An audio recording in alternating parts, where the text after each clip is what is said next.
Nafikiri umeona kwenye mtandao watu wanapitisha karatasi kwamba kanisa la Ufufuo na Uzima limefungwa.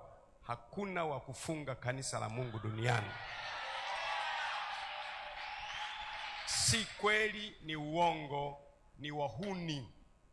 Hawa wahuni, kale ka kikundi kanakoteka watu. Barua hiyo sio ya serikali. Serikali haiwezi kufanya hivyo. Serikali yetu ni nzuri, haifanyagi mambo kama hayo. Ni vile vikundi vya wale wahuni, vile vikundi vile vinavyoteka watu, hivyo vinasambaza mambo ya namna hiyo. Lakini sisi tutaliita jina la Bwana. Kwa hiyo tunaendelea na makanisa yetu yote zaidi ya 2000 yako online leo, na tuendelea na maombi kesho kutwa mpaka siku 7. Na tunamlilia Mungu kwamba jua la haki lizuke.